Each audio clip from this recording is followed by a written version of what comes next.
The toy room is a mess, but as you can see, I buy a lot of stuff.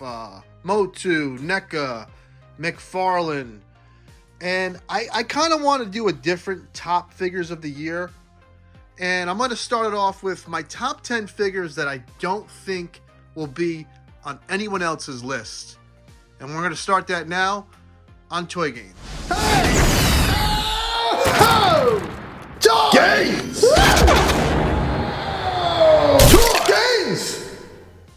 I really don't have these in order, and I'm not going to go over every single thing they come with because I really have these figures in what I feel is their best form. Most of these came with a different head. Some didn't. I'll go over that. He did. He comes with a regular portrait. This is Novium Lean. Lean? I don't know. He's from Cosmic Legions. Just got him a few weeks ago, and he's a figure that I haven't put down since I bought. He's a classic bounty hunter looking figure. A lot of nice detail. He's definitely worth picking up. I don't think he'll be on many top 10 lists, but he's on mine. Well, top 10 figures that won't be on a top 10 figure list. Very confusing. This isn't my top 10 best of the year, but these are like hidden gems, I guess. Let's just call it that. Yeah, why not? Next, we have a Diamond Select Mr. Fantastic. He is just the best version of Mr. Fantastic you can get. He is just everything from the elegance of the articulation to the extra stretchy parts he comes with. He's perfect, and he led me to get the entire Fantastic Four from Diamond Select, and I usually don't get a lot of Diamond Select figures, but this figure made me get that whole Fantastic Four set, and I talked about that a few weeks ago. Must pick up for the year. I didn't want to put all four of these turtles on here, and really, I did have a top two. I like him and Raph the best. This is an incredible little piece. I repainted it somewhat. There is just a lot to like about this, from the attitude he has, to the articulation, to the little wrinkles in the skin. This is NECA quality sculpting, but a cheap, affordable price. I mean, this isn't a perfect figure, and that's why he's on my top 10, not top 10 list. You know what I mean? Kind of. This is a gorgeous figure. You know, people want companies like NECA. This is the closest you're going to get to NECA making a Motu figure. This outclasses a lot of the other figures in that Masterverse line. The Masterverse line, it reminds me of McFarlane, where they'll have a few dopey releases that are fun, and then they'll have a home run. This it is really good. That head sculpt is fan-effing-tastic. The best head sculpt they have done. He's in my top figures that are not top figures list. Say what you will about Hasbro. You know, this Indiana Jones line, I don't think it's setting the world on fire. I think old school fans are definitely buying it. But this is, this is as best as we wanted for an Indiana Jones figure. Couldn't the head sculpt be a little better? Not a little cat hair in there. Sure, the head sculpt can be a little better. It's driving me crazy. But I think it's fine. This is what we've always wanted in a 6-inch figure.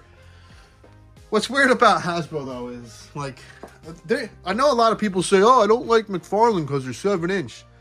Most other lines are 7 inches. I hate to break it to you.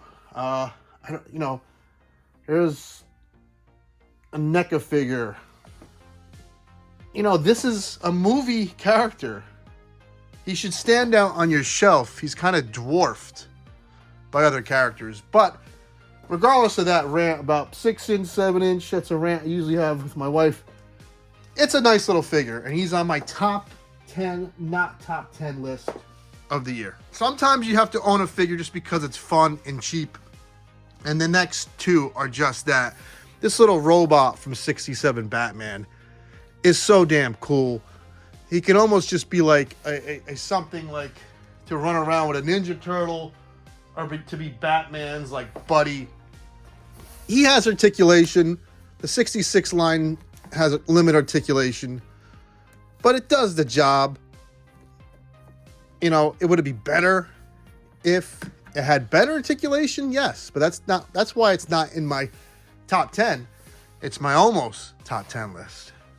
I know people hated this Rob Zombie Monsters movie, but if you watch the movie, the guy who played Grandpa took it serious and he outshined every other actor in the movie.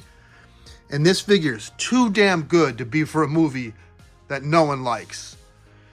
And I kind of found out that the reason why it got made is NECA likes doing favors for Rob Zombie. They do these figures and allows them to do other things for Zombie that they like.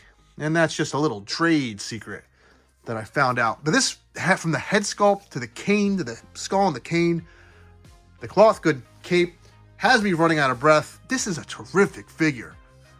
Almost good enough to make someone's top 10. This Superman from Injustice 2, when I first got him like 2 weeks ago, I got him just randomly at GameStop. It wasn't on my radar. I really don't pick up the Injustice 2 figures unless it's for a custom. This figure is top effing notch. He has sculpt work over sculpt work. You notice people say, oh, you always have to mod a figure. They're not being wise asses, but they want to know, is there a perfect McFarlane figure? This is perfect. I mean, it's just not the Superman that we know and love, but there's like sculpt work in the leg that is different from the outer part. There's different layers of sculpt work. The sculpt work in the cape has me saying sculpt work too many times. The head sculpt, I said sculpt again. I guess people say it looks like Tom Welling. It's a magnificent piece. It's $20. This looks like something, what's that company? Mayfix. This looks like a Mayfix figure for $20 if it had a cloth cape. Do not hesitate to buy this figure if you see it. Top notch, I'm telling you. And that's that. I guess I just got this little cute guy today, and he's already on the list. He's the perfect rendition of this guy from Up, and Mattel made it. He is freaking adorable, and I love that movie.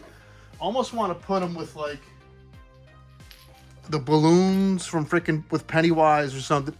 I don't know, but he's posable. Like, here's the wild thing. This little thing was only $14, and he's posable. You know, you would think he wouldn't be.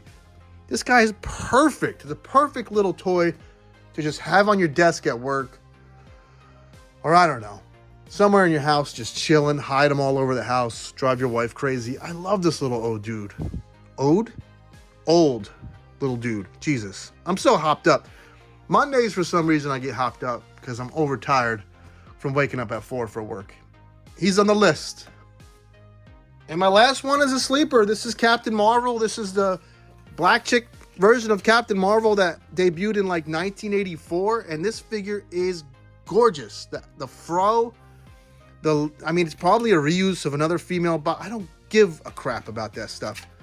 I'm not obsessed about what companies do with toys when in the end, boy, it's cold in here. When in the end, if the figure looks great, I don't really get caught up in reuse. And that figure looks great, you know what I mean? It's so elegant. I don't know what more to say. This is the way she should have looked in the movie. She should have looked like, I don't know, the comic? And I don't know, these two together, it doesn't do much for me. I like this figure a lot. That she came with, hold on, if I can find him. She came with that Dr. Doom, who I like too. And he's missing. I don't know where he is. But that's my top 10 figures that will probably not be in anyone's top 10. Let me know what you think in the comments. Take care. Have fun. Later in the week, we are going to do... I don't have any worst figures of the year, okay? I have disappointing ones. But if they were worst or awful, I would have sold them. I don't keep awful figures. So I will have my most disappointing figures of the year later in the week. Thanks for watching. Please subscribe. Please like. Please comment so we can have a dialogue about this so I have some purpose in my life. Okay? Please help me. Take care. Have fun.